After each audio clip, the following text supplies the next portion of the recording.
আসসালামু আলাইকুম, সবাই কেমন আছেন? আশা করছি যে যেখান থেকে আমার ভিডিওটি দেখছেন আল্লাহর অশেষ রহমতে সবাই ভালো আছেন। আমরাও আলহামদুলিল্লাহ ভালো আছি। চলে আসলাম বরাবরের মতো নতুন আরও একটি ব্লগ ভিডিও নিয়ে। আশা করছি ভিডিওটি আপনাদের ভালো লাগবে।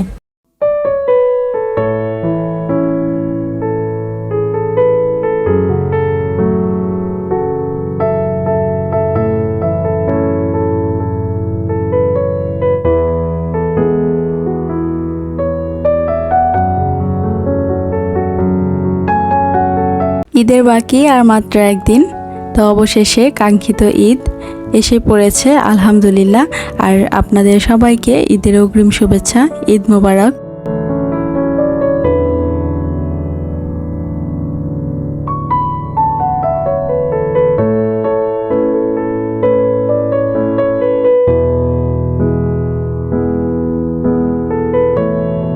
আমাদের মুসলিমদের জন্য বছরে দুইটি ঈদ যে কতটা আনন্দের সেটা আসলে বলে বোঝানোর মতো না। ঘরবাড়ি গোছানো থেকে শুরু করে সমস্ত রকমের প্রস্তুতি দেখে বোঝা যায় যে আমরা কতটা উপভোগ করি বছরে দুইটি ঈদকে এবং কতটা আনন্দের সাথে ঈদ দুটোকে পালন করি। তো যার যেমন সামর্থ্য সে সেভাবে আমরা চেষ্টা করি বছরে দুইটি ঈদকে সুন্দরভাবে উদযাপন করার জন্য।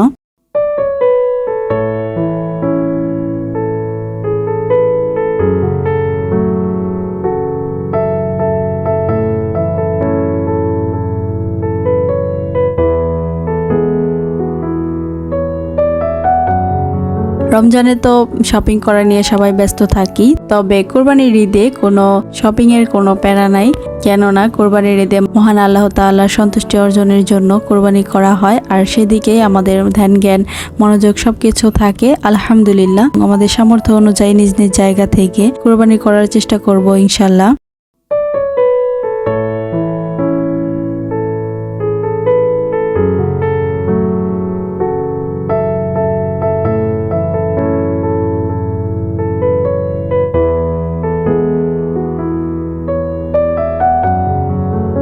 ঈদের আর মাত্র একদিন বাকি, তো এত অল্প সময়ে সব কিছু গুছিয়ে নিতে হবে আমাকে একা হাতে। আর আগে থেকে গোছানোর প্রস্তুতি ছিল, তবে পারিনি। আমার ছেলেটা অসুস্থ ছিল, ঠান্ডা জ্বর একাধারে লেগেই ছিল। তো তাকে নিয়ে ডক্টরের কাছে দৌড়াদৌড়ি করা, ওষুধ খাওয়ানো সব মিলিয়ে আসলে হয়ে উঠছিল না। জ্বর চলে গেছে এটা বুঝতে পারছি, গতকাল রাত্রে থেকে জ্বরটা ছিল না, আর ঠান্ডা হালকা আছে। ইনশাল্লাহ আশা করি ঠিক হয়ে যাবে। ওষুধ তো এখনো খাওয়াচ্ছি।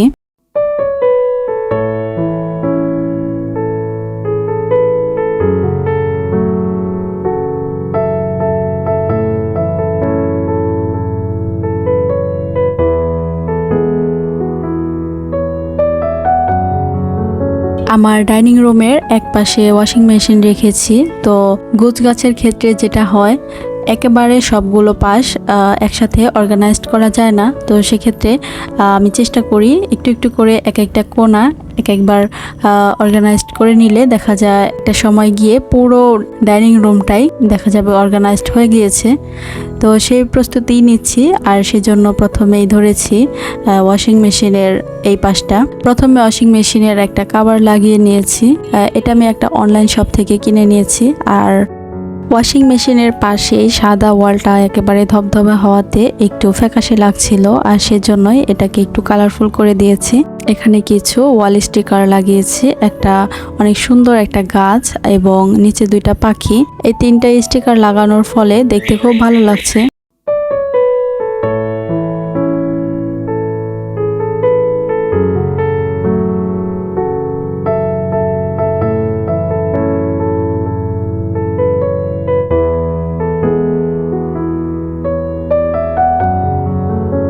এই তো যখন বাচ্চা একটু সুস্থ হয়েছে তখনই কিন্তু ঘরবাড়ি গোছানোর কাজ শুরু করে দিয়েছি। আর ভাবলাম একটু ভিডিও করি।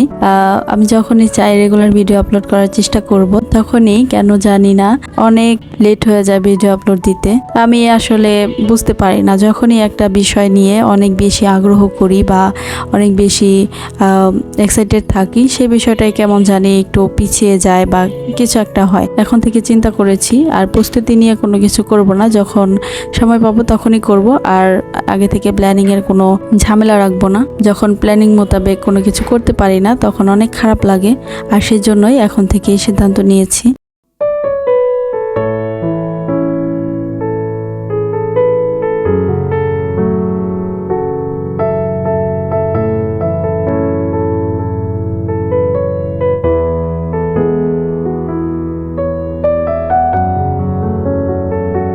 ঈদের আগে আমার ফ্রিজটি নষ্ট হয়ে গিয়েছে, কি এক ঝামেলা বলেন তো।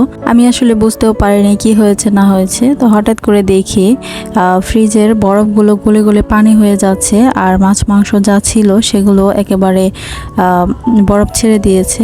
তো বুঝতে পারছিলাম না আসলে কি হয়েছে। তো এই নিয়ে অনেক গবেষণা করলাম। তো শেষমেশ যা বুঝতে পারলাম, ফ্রিজের গ্যাস শেষ হয়ে গিয়েছে। তারপর সার্ভিস সেন্টার থেকে আইমানের বাবা কল করে লোক এনেছে সার্ভিস করানোর জন্য। তো তারা দেখে শুনে বলল যে ফ্রিজের গ্যাস শেষ হয়ে গিয়েছে, তো এর জন্য সার্ভিস সেন্টারে নিয়ে গিয়ে তারপর ঠিক করতে হবে। বাড়িতে সার্ভিস করানোর কোনো অপশন নেই, কিছু তো আর করার নেই, সামনে কোরবানির ঈদ। আর ফ্রিজ ব্যতীত আমরা একেবারেই চলতে পারি না।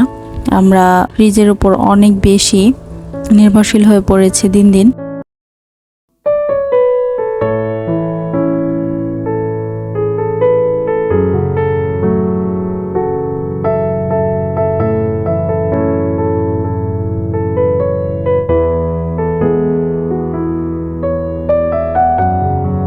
সার্ভিস সেন্টারে ফ্রিজ নিয়ে গিয়ে ওনারা ওনাদের মতো চেকিং করবে যে আরও কোথাও কোনো সমস্যা আছে কি না। এর জন্য বেশ সময় দরকার, আমাদের বলেছিল মোটামুটি 7-8 দিনের মতো লাগবে।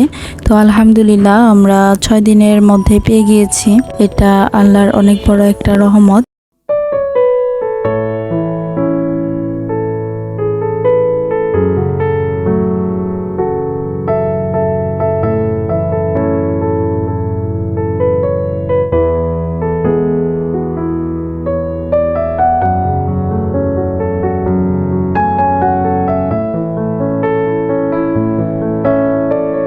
এখন আমি আগে ফ্রিজে প্রত্যেকটা পার্টে একটা করে ম্যাট বসিয়ে দিয়েছি এবং ঠান্ডা হওয়ার জন্য অনেকটা সময় রেখে দিয়েছি। এখানে পানি রেখেছি আর দুধ রেখেছি, জাস্ট এটা বোঝার জন্য যে বরফ ঠিকঠাক হচ্ছে কিনা। অ্যাকচুয়ালি আমার ফ্রিজে 4-5 ঘন্টা পরেই বরফ জমে গিয়েছে। মাছ মাংস যা ছিল সেগুলো এখন রেখে দিব।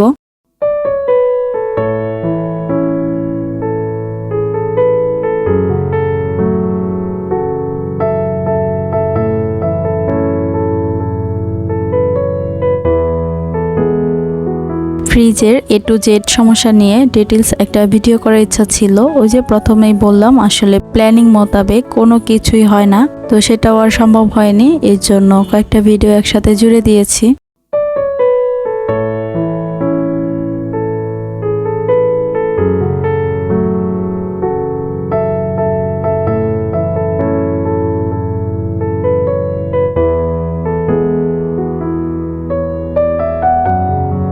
এদিকে ছেলেটা অসুস্থ হওয়ার কারণে মুখে একেবারেই রুচি নেই, কিচ্ছু খেতে চায় না।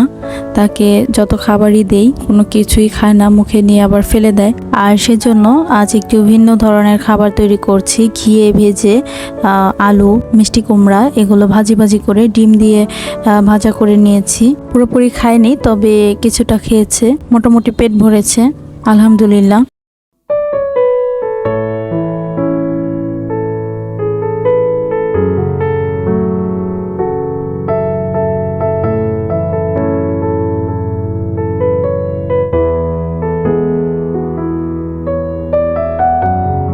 আইমানকে খাওয়ানোর পর এখন আমাদের রান্না করে নিচ্ছি।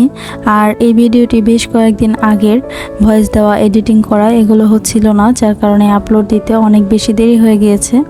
এখন অনেকের কাছে মনে হতে পারে যে ঈদের আগের দিন কেন খিচুড়ি খাচ্ছে, ঈদের দিন তো খিচুড়ি কম বেশি সবাই খায়। আসলে আমার ভিডিওটি বেশ কয়েকদিন আগের, আর এই কয়েকদিন যে পরিমাণ বৃষ্টি হয়েছে তার মধ্যে খিচুড়ি একেবারে সময় উপযোগী একটা খাবার, আর সেই জন্যই রান্না করেছিলাম।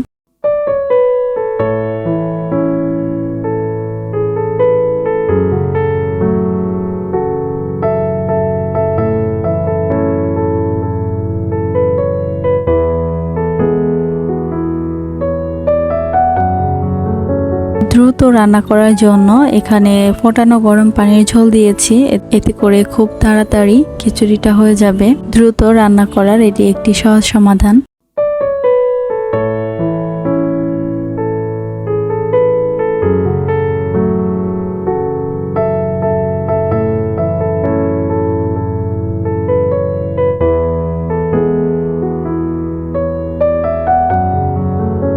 আমার ভিডিওটি দেখে যদি কোথাও আপনার একটু ভালো লেগে যায় তো প্লিজ আমার ভিডিওতে একটি লাইক দিয়ে দিবেন, এবং এই ধরনের ভিডিও প্রতিদিন দেখতে চাইলে আমার চ্যানেলটি সাবস্ক্রাইব করতে পারেন।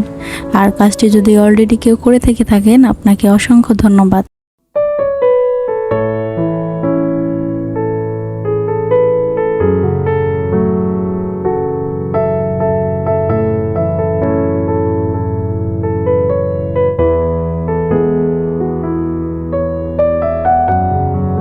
আপনার ভালো লাগা মন্দ লাগা অবশ্যই আমাকে কমেন্ট করে জানাবেন। আপনার একটি পজিটিভ কমেন্ট আমাকে অনেক বেশি অনুপ্রেরণা যোগায় এবং নতুন আরও একটি ভিডিও তৈরি করতে অনেক বেশি হেল্প করে।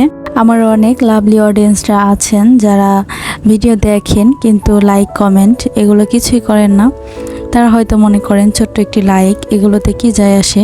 আসলে আপনি হয়তো জানেনই না আপনার ছোট্ট একটি লাইক আমার কাছে কতটা দামি। আপনার ছোট্ট একটি লাইক আমার ভিডিওটি আরও অনেকের কাছে পৌঁছে দিতে সাহায্য করবে। তো প্লিজ এখনও যারা ভিডিওতে লাইক করেননি তারা অবশ্যই ভিডিওতে একটি লাইক দিয়ে দিবেন।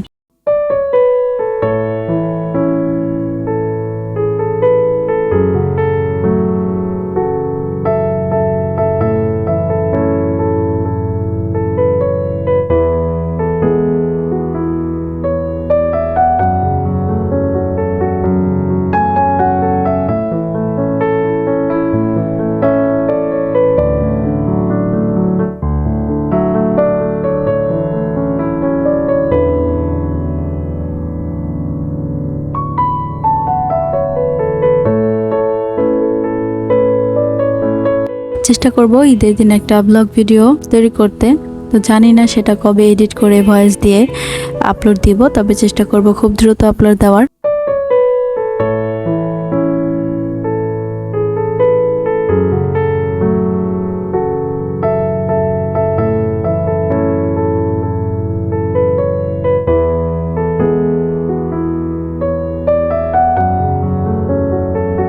কথা বলতে বলতে তৈরি হয়ে গিয়েছে আমার ঝরঝরে ভুনা খিচুড়ি, আর আমরা সবাই ভুনা খিচুড়ি পছন্দ করি। নামিয়ে নিয়েছি এবং একটু পরে সবাই মিলে খেয়ে নেব।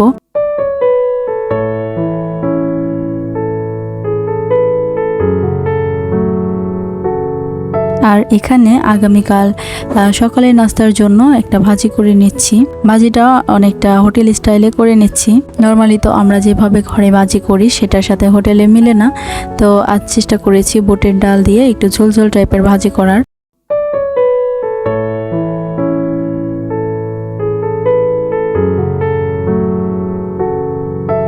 তো আজকের ভিডিওটি এই পর্যন্তই। সবাই ভালো থাকবেন, সুস্থ থাকবেন। ফিরে আসবো নতুন আরো কোনো ব্লগ ভিডিও নিয়ে। আল্লাহ হাফিজ, আসসালামু আলাইকুম।